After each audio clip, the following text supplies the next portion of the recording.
Welcome to BookBuzz Reviews and Summaries. What does it take to turn a blank page into a masterpiece, a quiet whisper of imagination into a thunderclap that echoes through generations? For most, writing is a dream, elusive, romantic, and often shelved behind everyday obligations.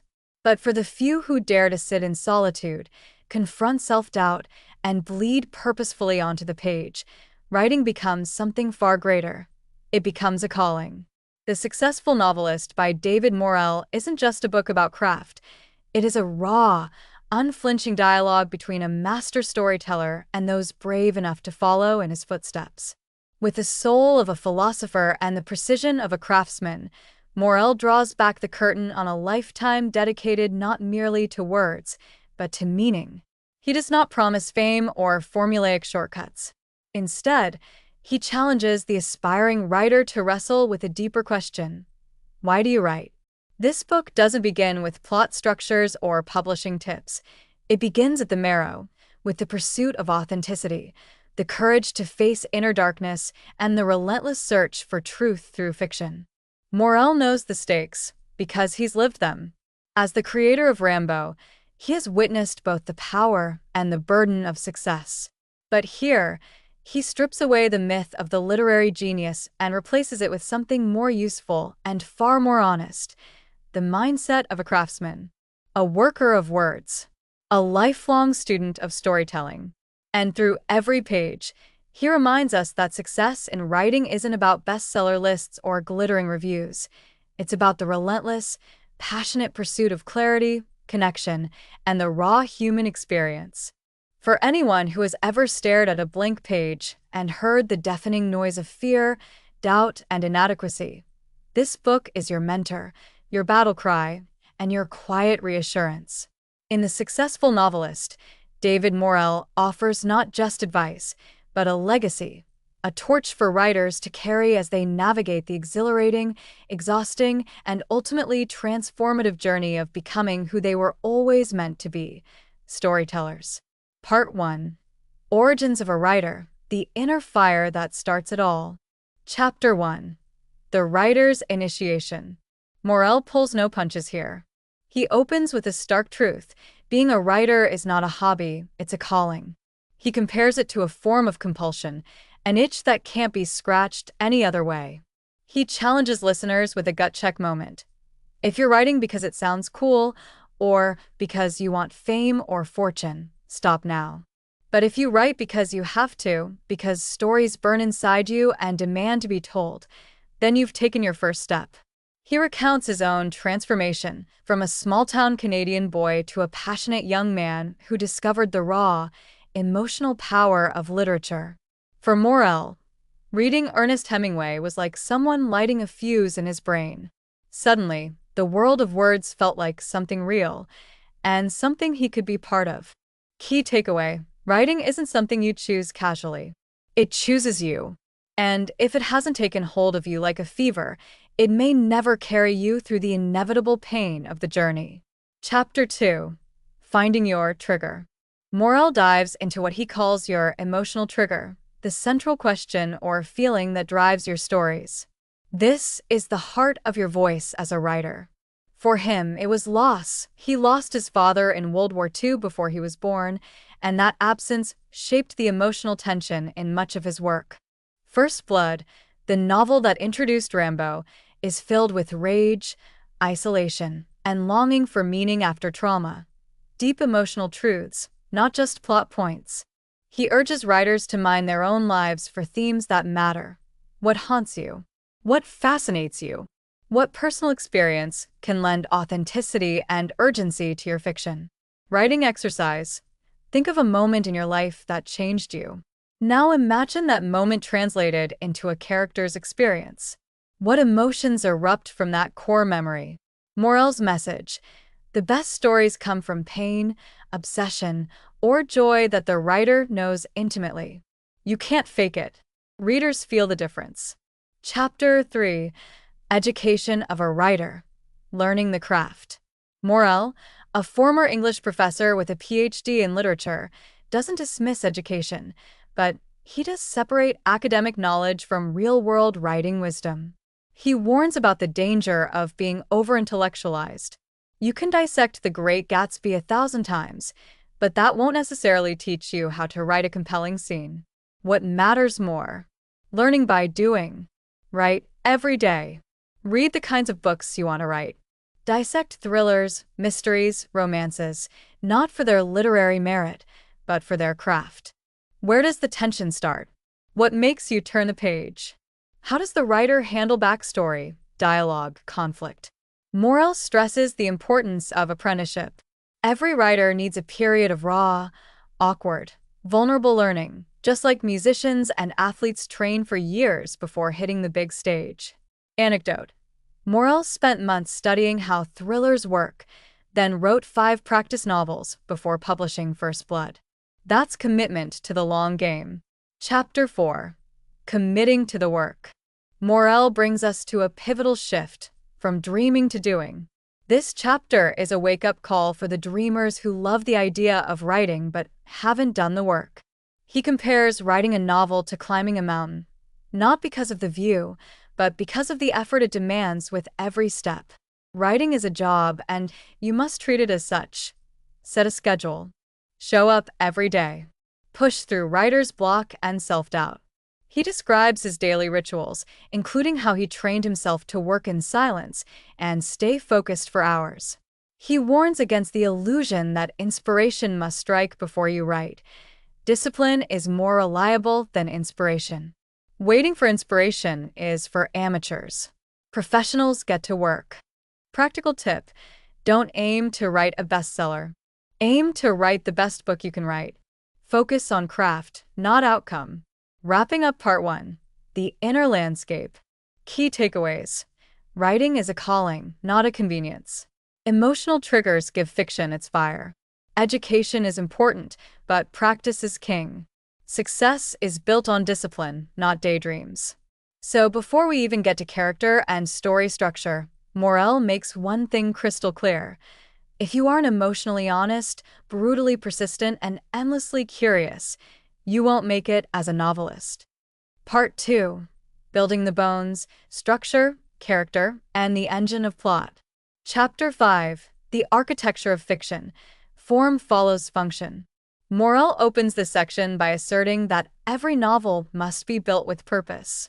He compares novels to buildings. Without a blueprint, they collapse. But he's not pushing a rigid formula. Instead, he wants writers to understand the underlying logic of how stories work. Key concept: structure should serve the story, not the other way around. He warns against copying popular formulas blindly, like the hero's journey or the 3-act structure, unless they serve your material. Instead, he encourages writers to study real-world models, his example, how thrillers generate tension. Think in terms of cause and effect. Know the ending, or at least the emotional destination, before writing page 1. Takeaway: you must know what story you're telling before you know how to tell it. Exercise: ask yourself, what does your story promise to the reader? And how will every scene deliver on or build toward that promise? Chapter 6. Character as Destiny. Here Morrell dives into the engine that drives everything: character. He challenges the common advice that plot drives character, insisting instead that character is plot. The essential rule: what your character wants and what stands in their way creates story. He breaks it down with 2 questions. 1. What does your character desperately want? 2. What wound or fear is holding them back? He emphasizes that readers don't care about events, they care about people reacting to events. Whether it's grief, guilt, ambition, or revenge, emotions drive decisions. And decisions drive narrative. He also touches on giving characters flaws that match their goals, making sure their actions are always consistent with their internal makeup, even if that means they make bad decisions. Memorable line: a character is only as interesting as the trouble they get themselves into. Anecdote: in First Blood, Morrell created Rambo not as an action hero, but as a traumatized veteran on the brink of collapse. Every violent act Rambo commits is emotionally anchored, which is why the story resonates beyond just thrills. Chapter 7. Plotting with Purpose. Now that the foundation of character is in place, Morrell turns to plot, but he does so with a big caveat. Plot without character is lifeless. He offers a hybrid method, discovery with direction. That means start with a loose outline. No key emotional beats, beginning, midpoint, climax, resolution. But allow the characters to evolve and shift the path organically. He's critical of mechanical plotting, where characters serve twists instead of the other way around. If a plot point feels forced, it probably is. Practical tips. Use scene cards or notes to track the emotional arc, not just the external events. Always ask, what changes for the character in this scene? What do they learn? How do they suffer? Big point. Morrell stresses momentum. Every chapter must create forward movement. If a scene doesn't escalate tension, reveal something important, or deepen emotion, cut it. A powerful image. Think of your novel as a lit fuse. Each scene shortens it. If your story slows down or wanders, the reader's attention explodes, and not in a good way. Chapter 8. The heartbeat of story, conflict. Conflict, Morrell argues, isn't just about arguments or violence. It's about pressure, internal, external, or ideally both. He breaks conflict down into layers: inner conflict, the wound, doubt, or fear inside the character. Interpersonal conflict, relationships that challenge or reflect the character. Situational conflict, circumstances that test resolve. He warns against one-dimensional villains or simplistic struggles. The best antagonists believe they're right, and the best protagonists aren't always sure they're good. Insight. Fiction is about people under pressure. Remove the pressure, and the story stops breathing. Conflict must escalate. That doesn't mean bigger explosions, it means deeper stakes. Morrell talks about how emotional escalation matters more than action. A whispered threat can carry more weight than a gunfight if it matters more to the character. Writers check in. Can you describe the central conflict of your novel in one sentence? If not, dig deeper. Closing thoughts on Part 2. The crafted core. At the end of this section, Morrell has walked us through the core mechanics of a compelling novel, not as a checklist, but as a living organism shaped by emotion and logic. Here's what listeners take away. Structure is not a cage, it's scaffolding. Characters must be driven by needs, fears, and wounds.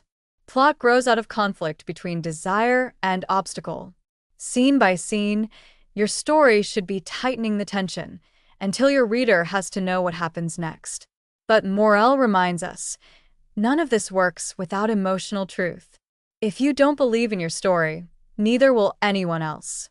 As he puts it, technique can be learned, but passion, honesty, and discipline, those are the foundations of a successful novelist. Part 3. The Writing Life, Discipline, Revision, and Surviving the Long Haul. Chapter 9. The Discipline of Writing. Morrell begins with a truth that many aspiring writers don't want to hear. Inspiration is a luxury. Discipline is a necessity. He talks about the myth of the muse. How many people wait for the perfect mood or creative high before writing? But professionals, they show up anyway. Key principle: treat writing like a job. Schedule it. Protect it. Show up every day, whether you feel like it or not. He urges writers to create rituals, not superstitions, but habits that trigger focus. For Morrell, that might be reading a specific author before starting, or listening to a certain kind of music. These rituals tell the brain, it's time to work. Practical strategies. Have a dedicated writing space. Write at the same time every day to build rhythm. Don't wait for motivation. Create it through motion. Powerful reminder. There's no such thing as writer's block. There's only the unwillingness to write badly. Chapter 10. The Agony and Art of Revision. Here, Morrell gets brutally honest. First drafts are often garbage, and that's okay. What separates amateur writers from professionals isn't better first drafts, it's a ruthless willingness to revise. He outlines a multi-stage revision process. 1. Big picture edits. Are the structure and pacing solid? Is the character arc coherent? Does the story have emotional weight? 2. Scene edits. Does every scene move the story forward? Is it necessary? 3. Line edits. Clarity, rhythm, word choice. 4. Polishing. This is where good writing becomes great. Sentence by sentence focus. His mantra: cut ruthlessly. Be surgical. Don't fall in love with your own words. Morrell even recommends reading your manuscript aloud. You'll catch awkward phrasing, unnatural dialogue, and rhythm problems that way. Anecdote: when editing First Blood, Morrell cut 10,000 words from the final draft after it had already been accepted by a publisher, just to tighten the pacing. Insight: the goal of revision isn't perfection, it's precision. Your story should feel inevitable. Chapter 11. Dealing with Doubt and Fear. This chapter is an emotional gut punch, and a necessary one. Morrell confesses something most writers experience but rarely admit. Even after decades of publishing, I still fear that each book will be my last. That I've forgotten how to write. Doubt, he says, is part of the job, so is fear. The trick is to use it as fuel, not a roadblock. Core message: if you're afraid, it means you care. And if you care, you'll dig deeper, revise harder, and tell the truth more boldly. He cautions against comparing yourself to others. The writing life isn't a race, it's an endurance test. He also warns against chasing trends or the market. Writing what you think will sell is a fast path to burnout. Instead, write the book only you can write, even if it scares you. Real talk: you can't control success, but you can control effort. Chapter 12. When the Dream Becomes a Job. In one of the book's most sobering yet empowering chapters, Morrell addresses what happens when writing becomes your career. It sounds like the dream, but he says be careful what you wish for.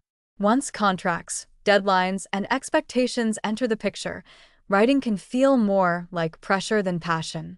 Common challenges: deadlines forcing rushed work, marketing demands draining creative energy, publisher pressure to repeat success instead of taking risks. Morrell urges writers to reclaim the joy of storytelling. Take breaks, write something purely for fun. Journal, draft without editing. Keep the inner writer alive, even as the professional one does business. His solution: balance. Create a private space in your mind where the love of writing still lives untouched by external voices. Quote to remember: you must protect the spark that got you into this in the first place. Otherwise, the work becomes hollow. Closing thoughts on Part 3.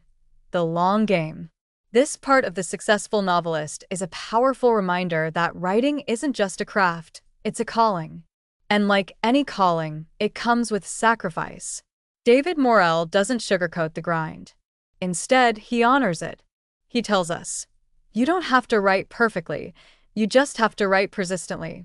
The only way out is through. There will be self-doubt. There will be failure.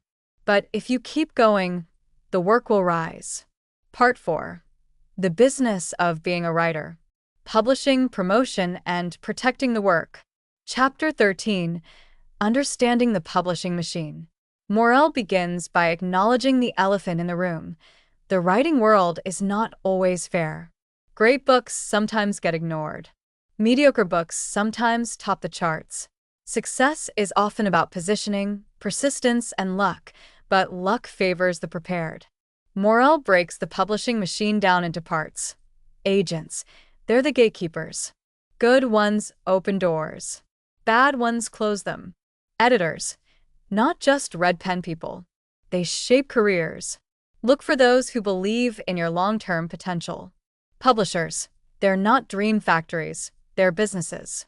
Their job is to sell books.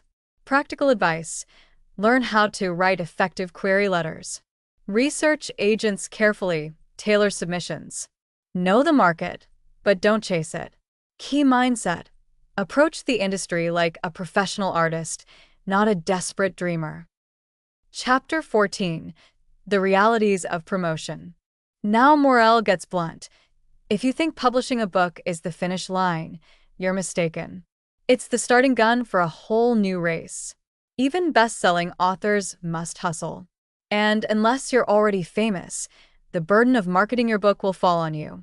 Morrell's promotional toolkit includes media appearances, book tours, public speaking, building a mailing list and reader base, cultivating relationships with bookstores, libraries, and readers. Personal reflection. He once flew across the country to attend a signing where only 3 people showed up and still gave it his all. Because every reader matters. But here's the kicker. Promotion cannot come at the expense of your writing energy. You need to find balance. Otherwise, the business side will strangle the creative side. Quote to remember: write the best book you can, promote it wisely, then go back to your desk. Always go back to your desk. Chapter 15. Dealing with critics and reviews. Critics, reviews, Amazon comments, Goodreads ratings.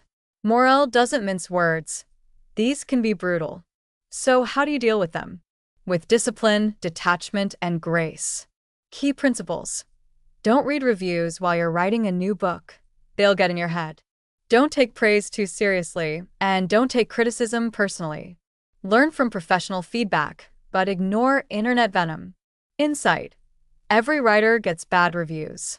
First Blood, breakout novel, was dismissed by some reviewers when it launched.